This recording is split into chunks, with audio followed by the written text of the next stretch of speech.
I grew up on a dirt road in Sumter, South Carolina, a city where most of the population worked at the local soup factory. My father was a truck driver, and my mother, if you ask me her occupation, she just worked. Sometimes at a bank, sometimes at a convenience store, sometimes she sold knickknacks. And when I was about 17, in 19, none of your business, I received a lookbook for Occidental College. And with one quick pass, I knew there wasn't any other college I wanted to go to. The problem was, I lived in a small town on an aforementioned dirt road, and it was difficult for us to pay for my very affordable Catholic school, and I did custodial work at the school to pay off my tuition. But I had seen the lookbook, and I really wanted to go to Occidental College. And no one, not my parents, not my guidance counselor, not my teachers, my friends, not one single person could think of any conceivable way that I could go to a school that cost this much all the way in California. But I really wanted to go. And I applied for Oxy behind everyone's back, and even when I got the scholarship, everyone just smiled politely and said, well, that's nice, but what about plane tickets? Like, how are you even going to get there? And I wish I could say at 17 that this was the first example of how being economically disadvantaged was a barrier to access. But as I already told you, I was doing custodial work at my Catholic school, so I was already very, very aware.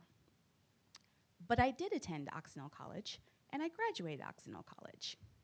And while I was here, my mind expanded. I learned about all different types of people, their histories, their struggles, how we're more alike than we are different, and the work that needed to be done in various communities. I also learned how to organize.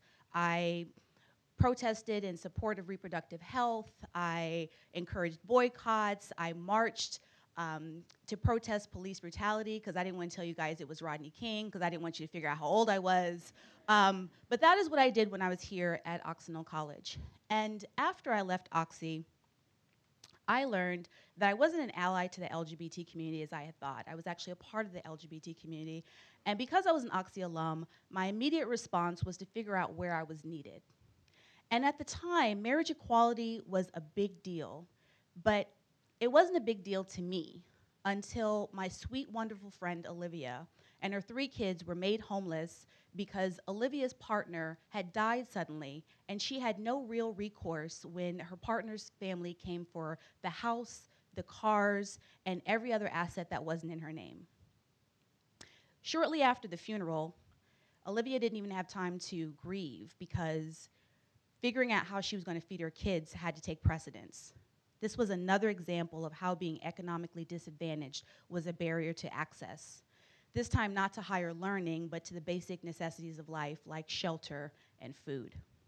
And so I got to work on marriage equality, because if they had been married, I reasoned, she would have been protected. And so I started to organize and speak and get politically involved and do everything I could around marriage equality, always keeping Olivia and her kids at the forefront of my mind. After a decade of organizing, we had a short-lived marriage equality win in May of 2008, which we were devastated to see reversed 6 months later with the passage of Proposition 8. And at this point, I was exhausted. You know, what of all the Olivias in the world who were shut out of their fair share of shared assets? What of these people? And then I realized that her issue was not a lack of protections. Her issue was that she was too poor to fight. There's a common misconception that LGBT people are affluent. But in fact, I knew I was going to forget to advance these slides here. The fact of the matter is, 1/2 of transgender individuals have experienced homelessness, and 1/3 of transgender individuals live off of less than $10,000 a year. The Williams Institute, a leading research entity on sexual orientation and gender identity, has found that gay and transgender workers have a pay disparity to their heterosexual counterparts. And the National Coalition on LGBT Youth has found that 41% of homeless youth are LGBT. That is a staggering number. I joined the board of my local LGBT Chamber of Commerce, even though I couldn't even afford to be a member at the time, because I realized that the key to a strong, empowered LGBT community was economic development. And through learning the history of this organization, I learned that the common denominator in marginalized communities was economic strife. And so I worked to develop business programs to empower LGBT workers and LGBT small business owners. And in doing so, it allowed those people to create legacies, jobs, and increase philanthropy. While marriage equality is the law of the land, LGBT protections continue to be rolled back.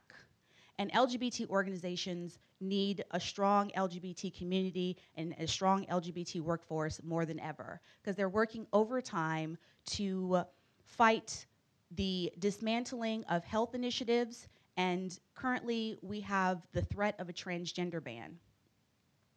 So it's very, very important that the LGBT community find economic strength. Now, one of the most exciting tools in LGBT economic vitality is supplier diversity.